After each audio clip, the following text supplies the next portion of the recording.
Good morning, students. In this video, we will discuss and derive the relation between impact parameter, that is B, with the distance of closest approach. Impact parameter B and the distance of closest approach R0. Now, what will be the force between this approaching charged particle and the atomic nucleus? It will be the electrostatic force of interaction. And we know that electrostatic force of interaction is a central force. And in case of a central force, it means the approaching charged particle, it is moving under the effect of the central force, that is electrostatic force, by the atomic nucleus. And in case of central forces, angular momentum remains conserved. So, in this case, angular momentum remains conserved before scattering and after scattering. So,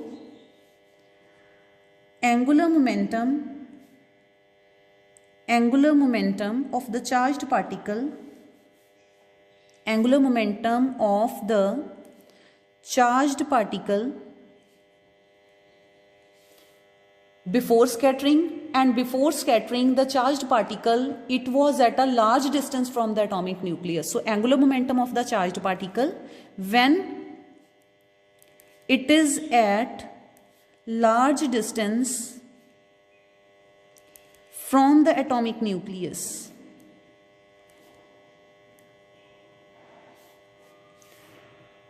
And when it will approach the atomic nucleus, interaction between them will start.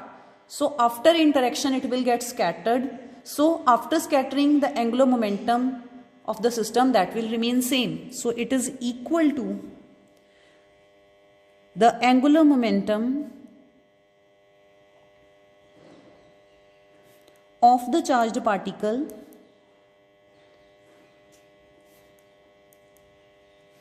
at the distance of closest approach.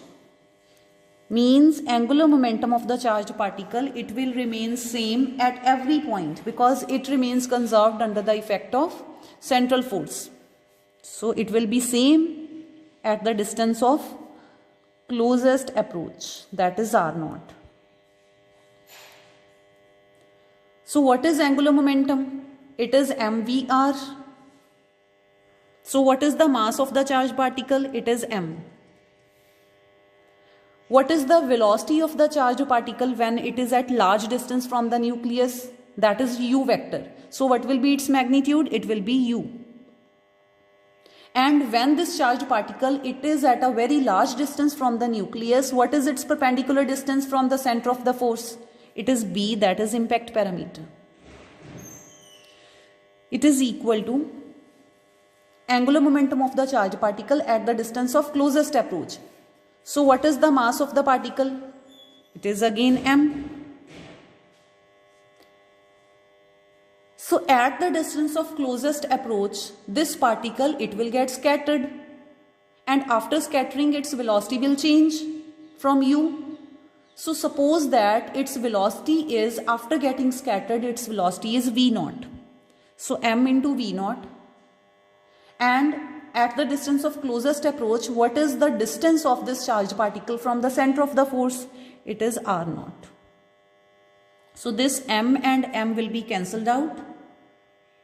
And find the value of V0 from here. It is UB by R0. And suppose this as equation number 1. Then according to the law of conservation of energy,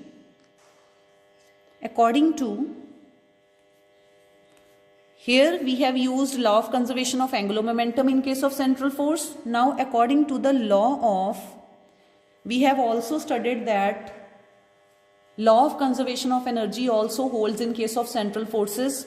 So according to the law of conservation of energy,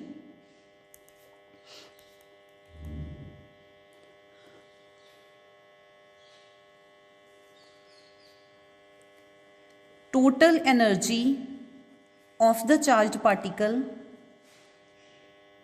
or of the system, total energy of the charged particle when it is at a large distance from from the center of the force, when it is at a large distance from the nucleus or atomic nucleus,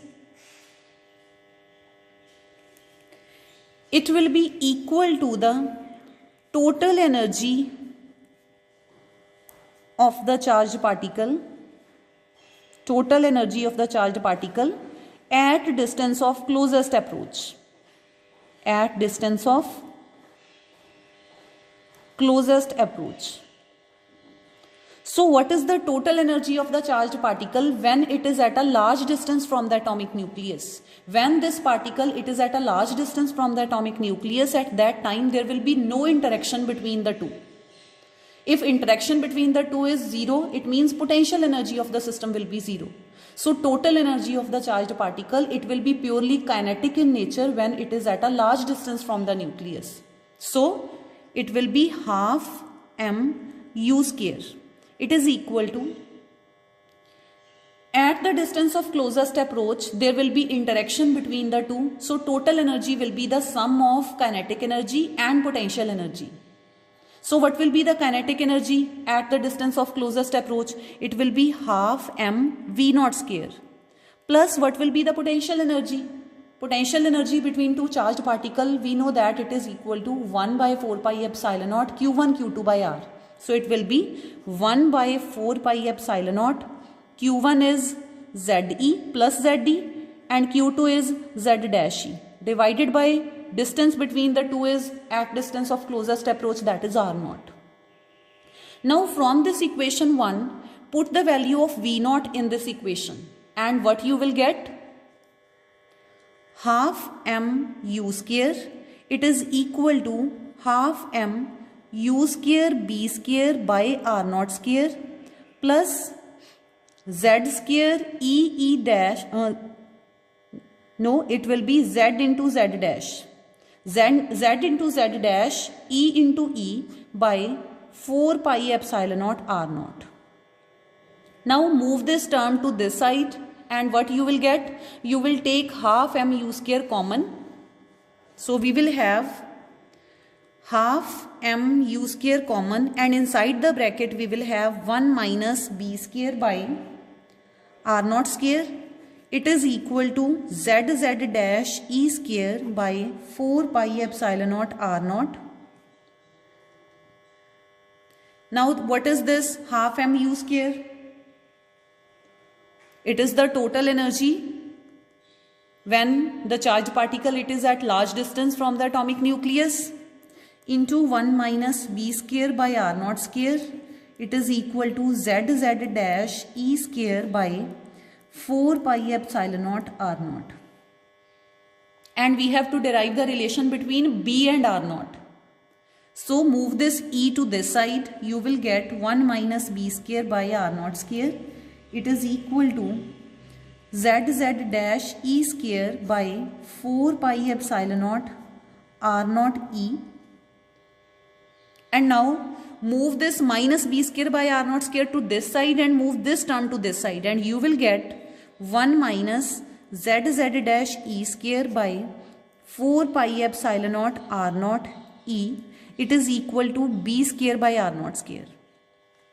Now move this r naught square to this side and you will get r naught square into 1 minus z dash e square by 4 pi epsilon naught r naught e. It is equal to b square. So what will be the value of b in terms of r naught? So b is equal to r naught 1 minus z dash e square by 4 pi epsilon naught r naught e raised to power 1 by 2. So this is the relation between impact parameter and the distance of closest approach. And you have to remember this expression in case of numericals. So now we have just 2 articles left in our syllabus, so which we will discuss next Thursday.